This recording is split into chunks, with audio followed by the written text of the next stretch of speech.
Ana Otto es profesora en la Facultad de Educación de la Universidad Complutense de Madrid y se dedica fundamentalmente a formar al profesorado de magisterio y el máster de secundaria.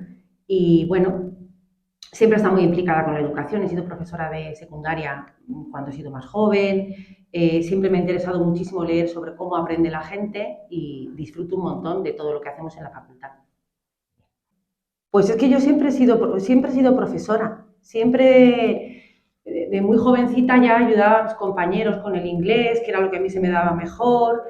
Y no sé, era la típica alumna que siempre me ponían al lado de alguien para ayudar. Y no sé, me gustaba ese rol, estaba cómoda en ayudar a una compañera y explicarle cómo había que hacer un ejercicio, y luego fue una cosa muy natural. Siempre ha sido, otra gente se ha dedicado a lo mejor a trabajar en una tienda en verano y yo siempre he dado clases. A partir de ahí empiezo a estudiar filología inglesa y estaba muy conectada siempre con el mundo de la didáctica, leyendo. Tengo gente en la familia también que han sido profesores. Mi abuelo era maestro en una escuela primaria y era una figura muy de referencia en casa, al que siempre saludaba a la gente, los críos del pueblo, cuando pasaban por delante. Y no sé, de alguna manera esas cosas te llegan cuando eres pequeña. Después he sido profesora de secundaria cuando acabé la carrera y disfruté mucho, pero era muy duro también. Recuerdo esa etapa como una etapa muy dura en la que había muchísimas cosas que atender, no solo aparte de dar clase, mucha responsabilidad cuando alguien es joven y muchos contextos sociales que se nos estaban escapando. A continuación me dediqué a ser profesora en la Escuela Oficial de Idiomas porque de alguna manera la secundaria te absorbe mucho también y te requiere mucho, y a veces una necesita un tiempo de cambio de alguna manera. Y a partir de ahí enlacé con un máster de enseñanza del inglés como lengua extranjera y di el salto a la universidad. Y a partir de ahí, pues, no sé, no hay un día que no pase por la Facultad de Educación y no diga, este es mi sitio. O que vayamos a ver a un cole. A nosotros tenemos muchos alumnos de prácticas y me encanta que vengan y me cuenten qué tal las prácticas. Me encanta ir a verlos a las prácticas, decirles cómo tienen que estar de cara a los papás, a las mamás, a los chicos. O sea, me encanta formar al profesorado. Entonces, pues ha sido algo muy natural siempre en mi vida.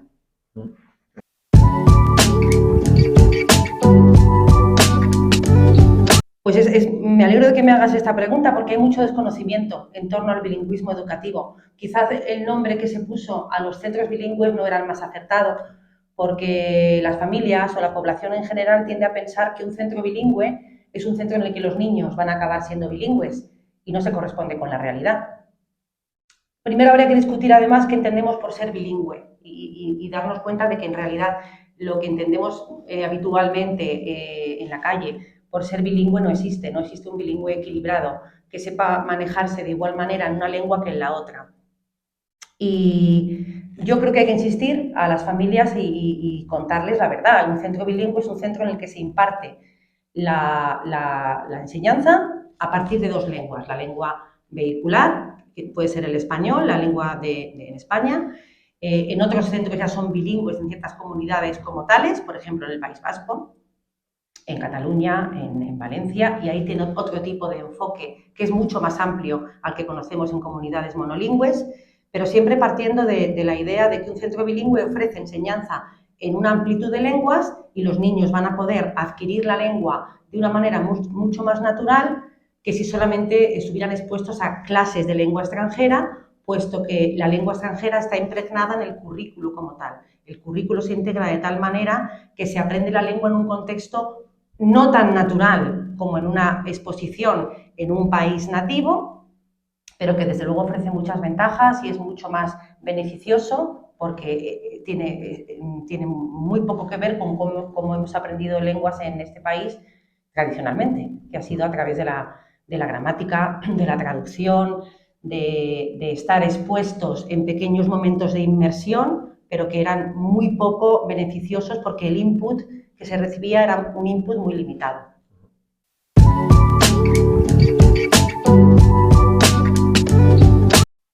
Todos. Para mí ha sido un antes y un después. Yo no creía en esto para nada, si te soy sincera.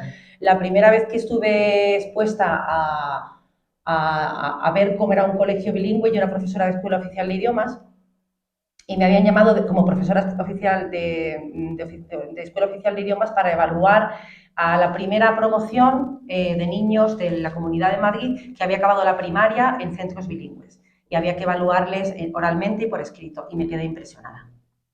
En Madrid hay muchas diferencias entre barrios y visitamos centros que estaban en barrios con un nivel socioeconómico medio alto acomodado, pero visitamos centros en zonas mucho más desfavorecidas y sinceramente yo me quedé con la boca abierta de ver cómo esos niños eran capaces de comunicarse de una manera natural y con una soltura que yo no había tenido, que no había visto yo como alumna y que no había visto en mis hermanos, por ejemplo, y que no tenían nada que ver con cómo yo había concebido la enseñanza de lenguas o la educación bilingüe en un pasado. Y fue un antes y un después. Yo creo que, mira, a los programas bilingües se les suele tachar de elitistas y yo creo que es justamente lo contrario. Lo que se ha hecho con los programas bilingües son muy diversos y a veces no tienen mucho que ver unos con otros.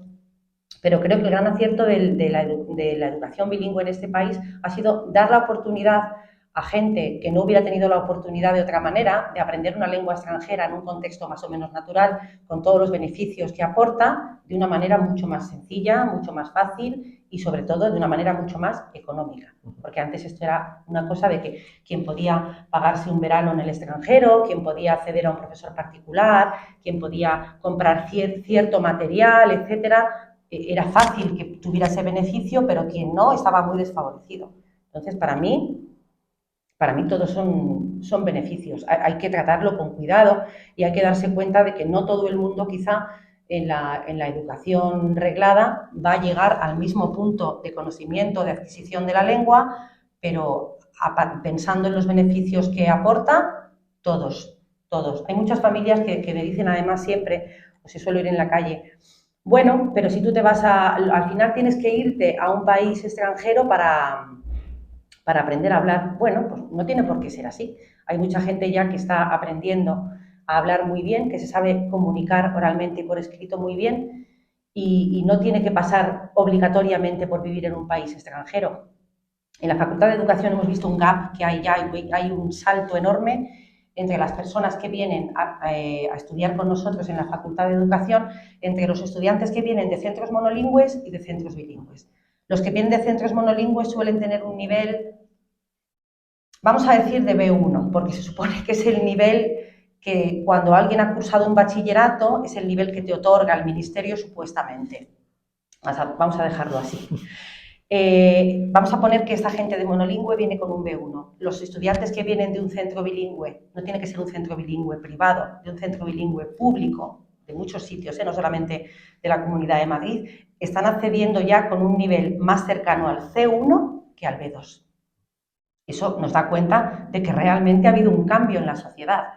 En otras facultades, en la Universidad Politécnica de Madrid, me comentaban unos compañeros hace poco que ya no imparten clase de B2 como lengua extranjera para los estudiantes de las ingenierías, porque ya vienen con ese B2. O sea, que de verdad que yo creo que ha sido un cambio brutal en la sociedad y no ha habido una merma en la adquisición de contenidos en las áreas no lingüísticas, como también se puede pensar.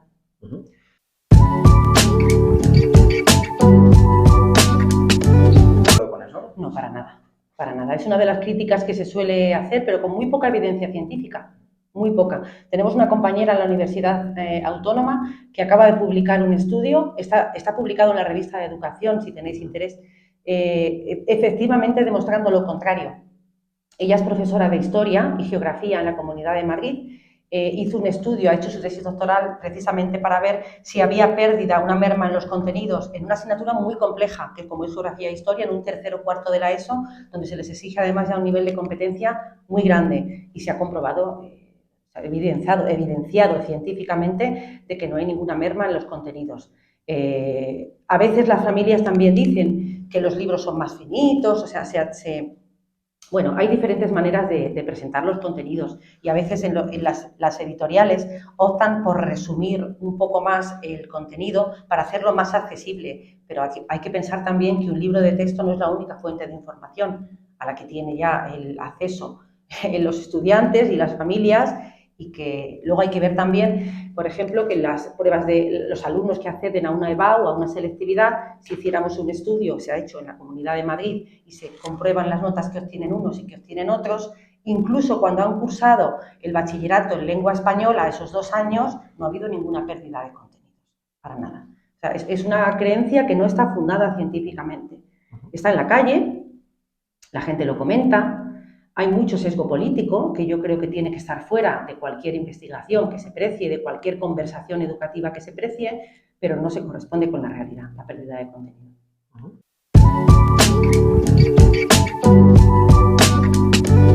Vale, sobre los puntos a mejorar, pues yo creo que la pata coja, por así decirlo, el área en la que tenemos que centrarnos es la inclusión en los programas bilingües, es decir, que la educación bilingüe sea una educación para todos y para todas, para que no se tache de elitista y para que pueda estar adaptada como están otras áreas de la educación. Es un trabajo en el que hay grandes especialistas en este país ya trabajando. Está el equipo de nuestra compañera, de Marisa Pérez Cañado, con el proyecto ADIVE, que están haciendo una investigación espectacular, que han contado con los mejores expertos internacionales y nacionales y están dedicándose a suplir estas carencias, a la creación de materiales, a la observación de centros, para ver cómo se puede adaptar la educación para que la lengua extranjera no suponga una barrera añadida a aquellos alumnos y alumnas que llevan otras vías de aprendizaje, que necesitan más tiempo, que tienen otras peculiaridades o que hay que tratarlos de manera diferente, tanto por abajo como por arriba. Esa es una pregunta muy, muy compleja porque la evaluación en este país sigue siendo un área que necesita muchísima mejora, no solamente en el ámbito bilingüe, sino en todos los ámbitos.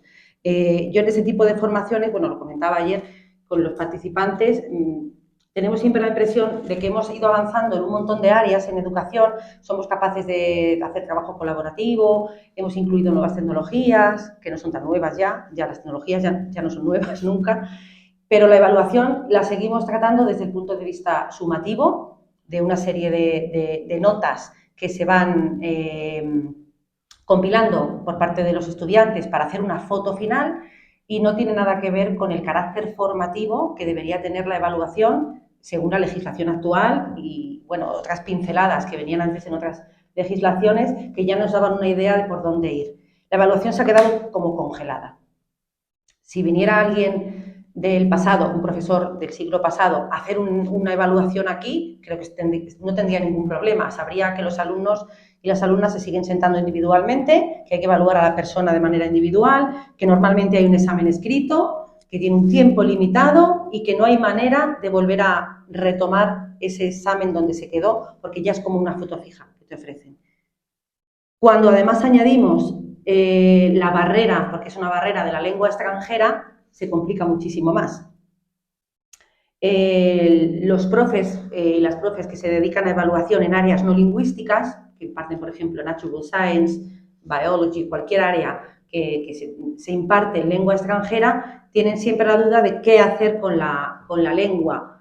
Es un elemento que puede distorsionar la evaluación, porque si no estamos usando los instrumentos de evaluación adecuados, corremos el riesgo de estar evaluando la lengua sin querer evaluar la lengua. Quiero decir, habría que buscar la manera de buscar el mejor instrumento de evaluación que no mida la lengua si es que no queremos medir la lengua, o de que podamos usar la lengua como expresión, como medio de expresión del conocimiento, del saber, pero sin penalizar los errores que penalizaría un profesor de lengua extranjera en la clase de inglés o en la clase de francés como lengua extranjera.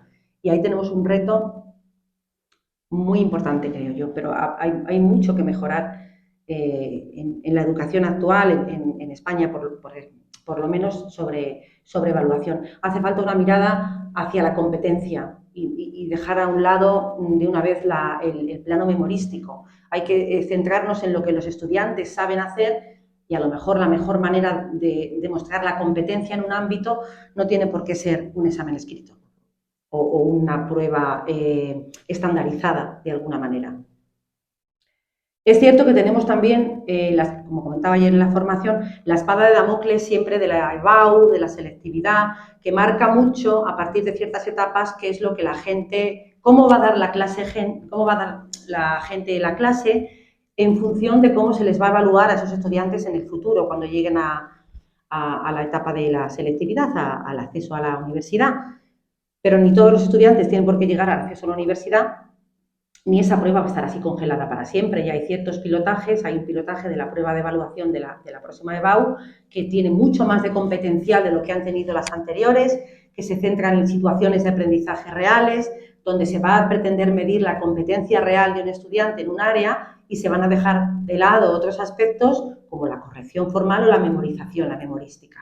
Porque al final en la evaluación estamos primando al alumno o a la alumna que es capaz de memorizar una serie de contenidos, más que a la persona quizá más creativa, que sabe conectar el conocimiento de otra manera y que es capaz de acceder a ciertos estadios cognitivos más elevados, que es al final lo que queremos que la gente aprenda a pensar por sí mismos.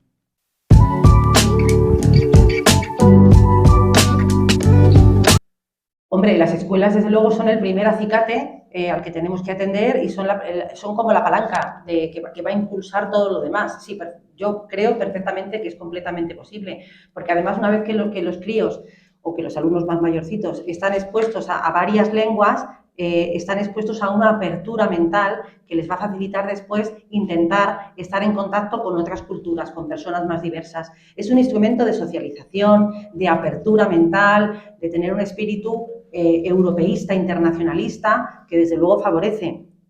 Pero además, aunque hay muchas series que no están dobladas, hay muchos recursos que podemos usar. Cualquiera que tenga conexión a cualquier plataforma, a Netflix, tiene la posibilidad de ponerlo en varias lenguas, de poner los subtítulos, y nuestros adolescentes ya ven todo lo que les interesa en inglés, sin que nosotros les hayamos dicho. O sea, cualquiera que tenga un hijo adolescente sabe que no le va a poder poner la serie en inglés porque no la va a querer ver, pero ellos constantemente acceden a contenido en inglés, porque es contenido que les interesa. Ahí ya hemos abierto una puerta muy grande, por supuesto. O sea, claro que estamos, incluso con el avance ahora de ciertas tecnologías, la inteligencia artificial, yo creo que el avance del bilingüismo es imparable, que está en la sociedad, que nos va a hacer falta y que no es lo mismo usar un traductor para hacer un check-in, un check-out en un hotel que querer tener una interacción real con alguien. En el que alguien tenga que quiera conocer a alguien, que quiera charlar, que quiera ir a un país y adentrarse de alguna manera más profunda en la cultura, etcétera. Sí, por supuesto que lo estamos viendo ya. Lo estamos viendo en las facultades y lo estamos viendo en la calle. Incluso chicos que a lo mejor no han estado en la última etapa educativa tan escolarizados, están expuestos a un mundo globalizado en el que el inglés forma parte indiscutible de eso.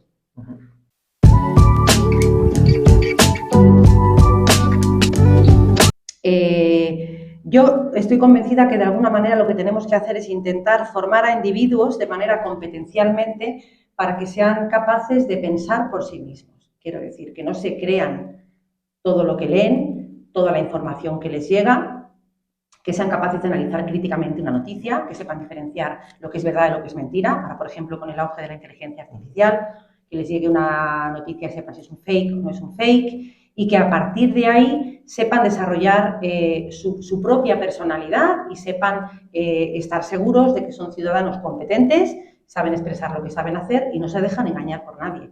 No hay nada más importante ahora mismo en toda la época, en toda la era que tenemos de noticias falsas,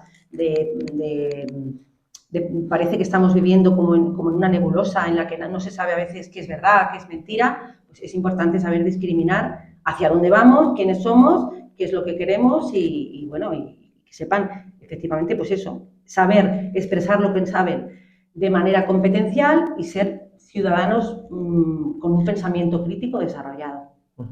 Que además ya tenemos en un mundo en el que la información está a un clic.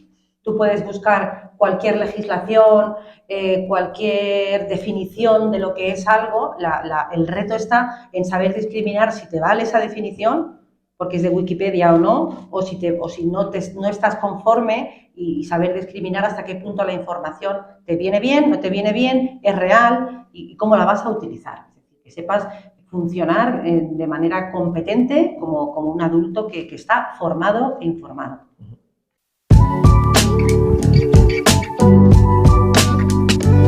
Bueno, yo lo primero que quisiera decir es lo que nos dicen nuestros chicos.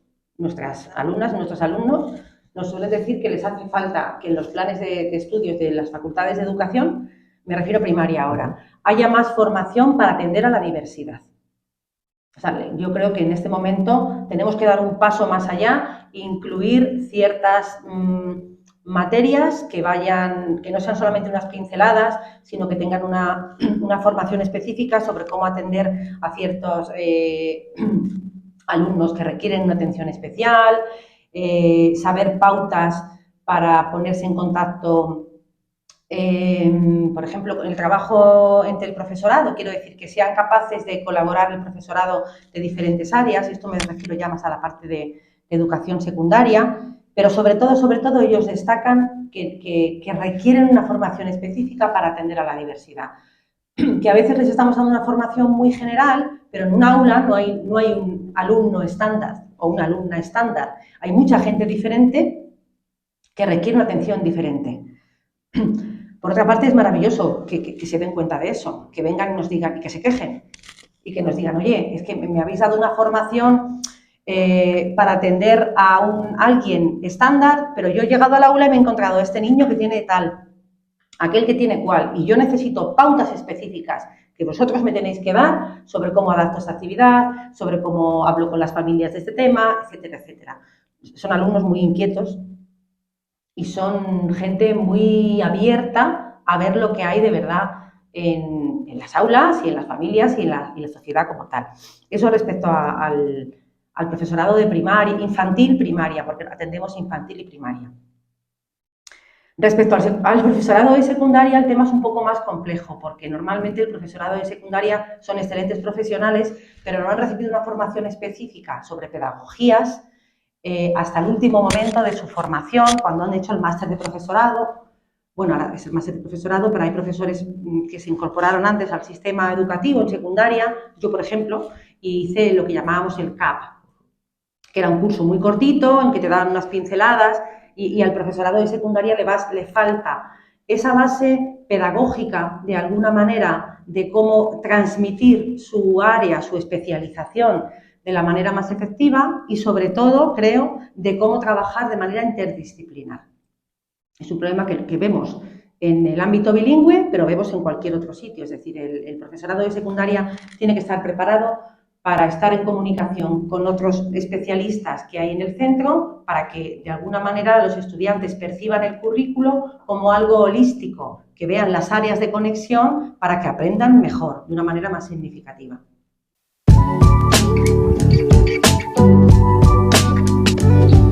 Bueno, yo no soy una experta, creo que no soy quizá la mejor para responder a esta pregunta, porque hay compañeros que están especializadísimos en esto. Puedo ofrecer mi visión sobre lo que yo observo cuando visito centros. Pero bueno, yo creo que para atender a todo tipo de alumnado, a los centros les hace falta otra serie de recursos con los que a lo mejor ahora mismo no estamos contando. Quiero decir, más gente en el aula, por ejemplo. Una situación de codocencia en el que haya, por ejemplo, dos personas que están en el aula, de manera que haya dos personas atendiendo a diferentes estudiantes en la medida de sus posibilidades y que puedan estar bien atendidos. No es tanto que tengan que salir de un aula para hacer algo, sino que puedan encontrar un momento en el que se pueda trabajar con ellos de una manera natural. Dicho esto, también creo que hay ciertas peculiaridades que, si no se tienen los recursos humanos en el centro, quizás es mejor que haya centros que se ocupen de atenderlos correctamente. Pero este es un tema muy interesante al que yo creo que tendríamos que darle una vuelta. Tendríamos que observar cómo se está haciendo, por ejemplo, en el informe de Eurídice de 2020 sobre inclusión y diversidad. Hay mucho que aprender sobre cómo se está haciendo en otros países, no tiene que ser Finlandia solamente, que parece que es lo que nos viene a la cabeza, y ahí aprendemos mucho sobre codocencia, sobre ratio, sobre especialización del profesorado y desde luego pasaría también porque cualquiera que está en un aula de infantil de primaria, por ejemplo, estuviera formado, como decíamos antes, para atender a la diversidad. Si eso no se da actualmente, quizás es mejor que estén con profesorado especializado en otro centro, pero lo ideal sería que pudiéramos estar todos juntos. La sociedad no puede hacer diferenciaciones de estos por aquí y estos por allá, pero insisto, para eso tendría que estar el profesorado bien formado, contar quizá con ratios menores y tener un sistema de codocencia que pudiera garantizar que estos alumnos van a dar el máximo de su potencial independientemente de sus peculiaridades.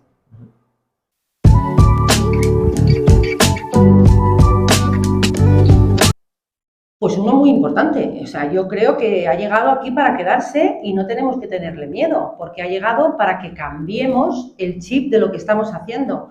En ciertas etapas educativas ya no vamos a poder pedir una redacción sobre un tema o un resumen sobre un tema, porque los estudiantes lo que van a hacer es copiarlo de ChatGPT y hacen bien, porque tienen esa posibilidad. Igual que antes no teníamos la posibilidad de tener en un procesador de textos cualquiera, en un ordenador, un corrector de textos y ahora lo tenemos y es una ayuda.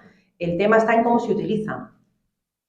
Este tema lo he tratado yo con mis estudiantes de máster y habíamos hecho una actividad muy divertida en la que tenían que analizar cómo hacíamos una rúbrica, le preguntaban a ChatGPT y al final no se trata de la información que te llega, sino de las preguntas que tú estás haciendo y, como decíamos antes, de cómo críticamente estás analizando la información que te llega para usarla en tu beneficio. Esto está muy relacionado con el tema de la evaluación, además.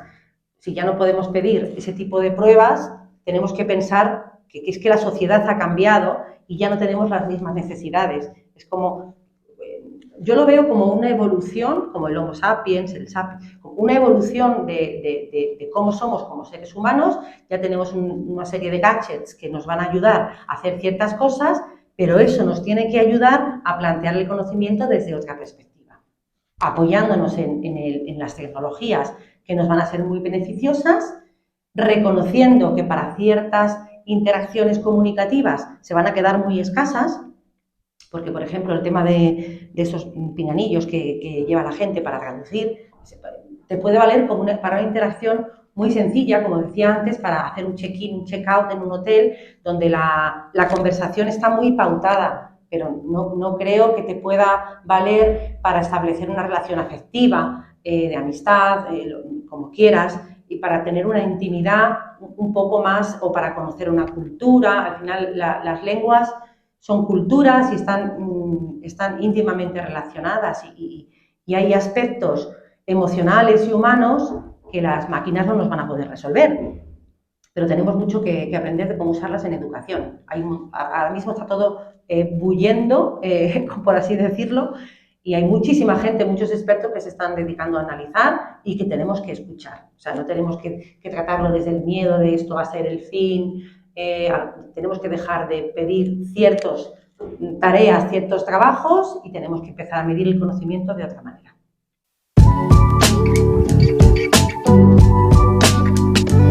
Están conectadas con mi experiencia como alumna. Cuando uno es pequeño, una niña, y estás en un aula, no ves las cosas desde el punto de vista que luego las ves cuando eres profesora. Eso es una suerte, pero también te remueve mucho, te hace mucho pensar. Y yo, una vez que me convertí en profesora y empecé a dar clase secundaria, después en formación de profesorado, he recordado muchas situaciones que yo he vivido como alumna, en las que ha habido a niñas, porque era un colegio de niñas, a las que no se las ha tratado como se hubiera debido, porque no se tenían los recursos, porque no se tenía la información. Y han sido situaciones un poquito desagradables en algunos casos.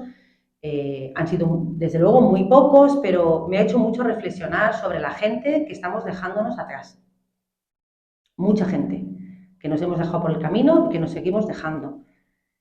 Esto va enlazado después con ciertas personas que yo me he encontrado, de las que he aprendido mucho. Recuerdo, por ejemplo, es que tengo varias, es difícil esta pregunta porque tengo varias cosas que van un poquito como enlazadas. Recuerdo un alumno en educación, cuando yo era profesora de educación secundaria, un chaval primero de la ESO, que le costaba mucho el inglés, yo daba clase de inglés, lengua extranjera, y le costaba mucho el inglés y yo le veía flojo, y al final como que intenté ponerle un examen global, porque yo creo que no le quería aprobar. De alguna manera yo sabía que podía ponerle un 5, pero no sé si quería ponerle el 5. Suspendió el examen y me dijo, me has suspendido por ganas. Fue la expresión. Y me quedé helada y dije, jo, tienes razón.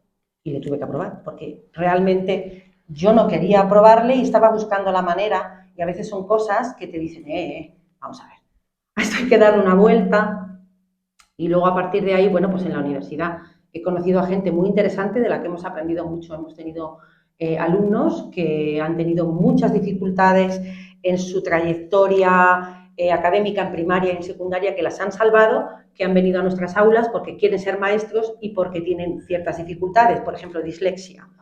Que es una cosa que parece muy difícil de solucionar, están trabajando desde el equipo de orientación de la Facultad de Educación nuestra, en la Complutense. Tenemos unas compañeras maravillosas que nos han dado pautas para saber cómo tenemos que atender a este alumnado y que tienen todo el derecho de ser profes, de ser maestros, que el resto de sus compañeros o sus compañeras, y que además creo que van a ser un referente buenísimo para otros críos que tengan, por ejemplo, dislexia, y que se vayan a encontrar a este chico como profesor. Ah, bueno, lo ha vivido, lo ha experimentado. Lo ha experimentado, tiene una sensibilidad diferente y no tienen por qué acceder los mejores a ser profesor. Ser profesor, ser docente es mucho más que el que ha tenido una nota estupenda. Es mucho más que saber transmitir, saber dar clase, como se suele decir, tiene mucho más que ver con la conexión emocional que tienes con la gente, la sensibilidad para identificar quién te necesita y por qué, intentar tener a gente feliz en el aula.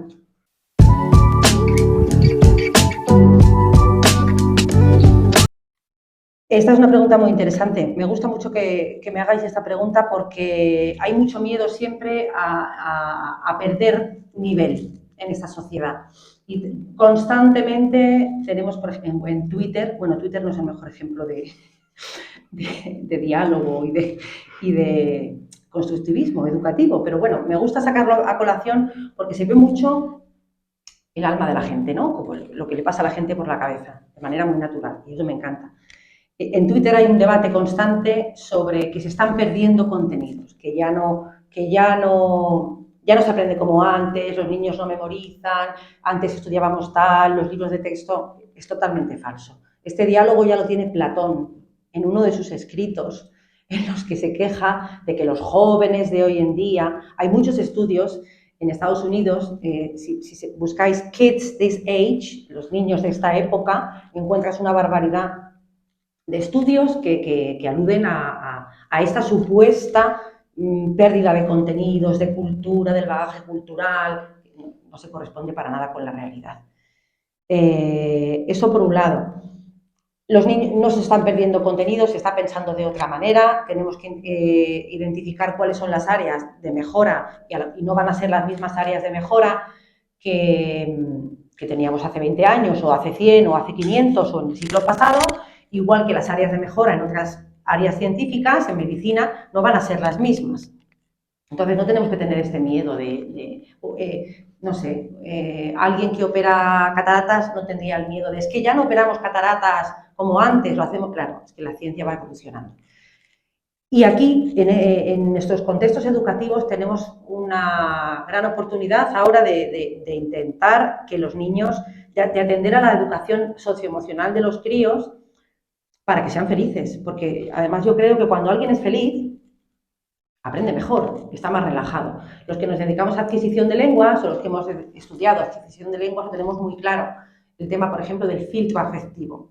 Cuando alguien está tenso, está nervioso, no se siente cómodo, piensa que no va a ser capaz, es muy difícil que aprenda nada. Entonces, al final, no se trata de que estemos todo el día haciendo happy things, como jugando o no todo el rato, pero desde luego para que alguien esté sentado en nuestro aula tenemos que hacerle sentir que le apreciamos, que confiamos en sus posibilidades, que esperamos lo mejor de esa persona, que vamos a entender que se equivoque, porque se aprende a través del error, y a partir de ahí a lo mejor evitamos que los chiquillos estén sentados así, o se sientan a veces en secundaria medio tirados, porque no esperan confianza por parte del profesorado, y vamos a tener a gente activa, interesada, haciendo preguntas y feliz. Y si son felices, pues yo creo que aprenderán más y aprenderán mejor porque estarán confiando en sus propias posibilidades.